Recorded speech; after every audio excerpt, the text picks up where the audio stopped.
السلام علیکم ورحمۃ اللہ وبرکاتہ۔ اسرائیل اور فلسطین کے وار پر مفتی سلمان ازاری صاحب کا بہت بڑا بیان۔ ویڈیو کو اینڈ تک دیکھیے اور جو بھی ہمارے چینل پر نئے ہیں چینل کو سبسکرائب کیجیے اور بیل نوٹیفیکیشن کو آل پہ کیجیے تاکہ ایسے ویڈیوز آپ کو روز دیکھنے کو ملے۔ عیسائیوں نے کہاں سے قبضہ کیا تھا؟ وہ تو یہودیوں سے حاصل کیا تھا۔ یہودیوں کو مارتے تھے۔ اتنی خطرناک جنگیں ہوتی تھیں عیسائیوں میں اور یہودیوں میں کہ بیت المقدس میں خون خرابہ یہ آج کی تاریخ نہیں ہے، بہت پرانی تاریخ ہے۔ ٹائٹس نام کا ایک عیسائی بادشاہ جس نے پورے بیت المقدس کی اینٹ سے اینٹ بجا دی تھی، اور اس نے جتنے یہودی وہاں پر آباد تھے سب کو قتل کروا دیا تھا۔ پھر عیسائیوں کا قبضہ ہوا تھا۔ کتنے بڑے بڑے عیسائی بادشاہ آئے اور انہوں نے وہاں پر سوائے ظلم کے اور کچھ نہیں کیا بیت المقدس میں۔ یہ تو ان کی تاریخ چلتی تھی عیسائیوں کی، یہودیوں کی۔ یہودیوں سے کئی مرتبہ بیت المقدس لے لیا گیا اور عیسائی جھنڈا وہاں لہرایا گیا۔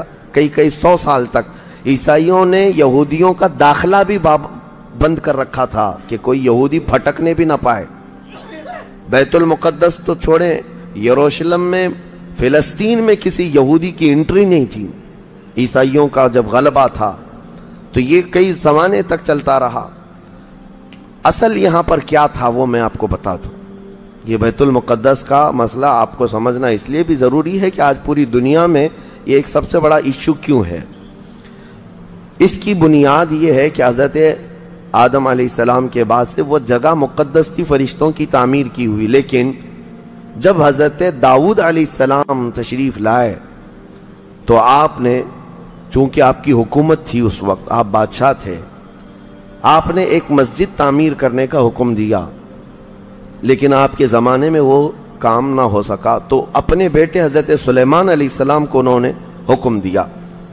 سلیمان علیہ السلام بادشاہ بھی ہوئے اور داؤد علیہ السلام کی کرسی پر بھی فائز ہوئے، اور وہ نبی بھی تھے، رسول بھی تھے، امت بھی تھی آپ کی۔ اور سلیمان علیہ السلام کو تو اللہ تعالیٰ نے ایسی طاقت دی تھی کہ وہ ہواؤں پر بھی حکومت کرتے اور جنات پر بھی حکومت کرتے۔ تو سلیمان علیہ السلام نے کام شروع کیا۔ یہ وہ جگہ تھی جہاں موسیٰ علیہ السلام عبادت کیا کرتے تھے۔ اس جگہ پر سلیمان علیہ السلام نے ایک مسجد بنانے کا حکم دیا اور یہ جنات بنانا شروع کرتے ہیں۔ اس کا ذکر قرآن پاک میں بھی موجود ہے۔ حضرت سلیمان علیہ السلام نے جب پورا ڈیزائن دیا کہ اس طرح سے بننا ہے تو پھر جنات تعمیر کرتے رہے، جنات تعمیر کرتے رہے، اور جنات اتنا خوف کھاتے تھے سلیمان علیہ السلام سے کہ وہ ایک لمحہ بھی حضرت سلیمان علیہ السلام سے غافل نہیں ہوتے یا حکم عدولی نہیں کرتے۔ ہوا یہ کہ کام ابھی کمپلیٹ نہیں ہوا تھا کہ سلیمان علیہ السلام کا انتقال ہوا، تو جنات بھاگ جاتے، لیکن اللہ کی مصلحت، حضرت سلیمان علیہ السلام لکڑی لے کر یوں کھڑے رہتے تھے، اپنا عصا لے کر کے کھڑے رہتے تھے اور کام دیکھتے رہتے تھے۔ جب تک سلیمان علیہ السلام کھڑے ہیں تیزی سے جنات بڑے بڑے پتھر لاتے تعمیر کرتے رہتے تھے۔ انتقال ہوا سلیمان علیہ السلام کا اور آپ ایسے ہی کھڑے رہ گئے، آپ کے کھڑے کھڑے وفات ہوئی ہے۔ اور اس طرح سلیمان علیہ السلام کی وفات کو سالوں گزر گئے لیکن آپ وہاں سے ہٹے نہیں، کیونکہ کام چل رہا تھا۔ قرآن میں ہے، اللہ تعالیٰ فرماتا ہے جب لکڑی کو دیمک کھا گئی، کتنے سال گزر گئے ہوں گے، حضرت سلیمان علیہ السلام یوں ہی کھڑے تھے۔ اور عام دوسرے لوگوں کی موت تو چھوڑو، نیند میں کھڑا ہو کر کے دکھائے۔ وہ اللہ کے نبی تھے کہ انتقال کے بعد بھی وہ کھڑے رہے۔ روایتوں میں کئی سالوں تک، 10 سالوں تک آپ کھڑے رہے، اور اس کے بعد دیمک کھا گئی لکڑی کو تو لکڑی ٹوٹ گئی، تب سلیمان علیہ السلام زمین پر آ گرے۔ جنات اسی وقت جان گئے کہ یہ تو انتقال کر گئے ہیں۔ تب تک بیت المقدس کا کام کمپلیٹ ہو گیا تھا، جنات بھاگ گئے سب۔ یہ تعمیر، اس کو اصل میں بیت المقدس نہیں کہا جاتا تھا اس وقت، یہ ہیکل سلیمانی، یہ یہودیوں کے عقیدے کے اعتبار سے فرسٹ ٹیمپل ہے، پہلا مندر یا پہلی مسجد جو بھی ہے مقدس تھی۔ یہ ہیکل سلیمانی جو سلیمان علیہ السلام نے جنات سے بنایا تھا، اور سلیمان علیہ السلام کی کرسی جہاں لگتی تھی اس وقت حضرت سلیمان علیہ السلام نے جنات اور سرکش لوگوں سے اور جادوگر لوگوں سے سب چیزیں جادو کی چھین کر اپنی کرسی کے نیچے دفن کر دیا تھا۔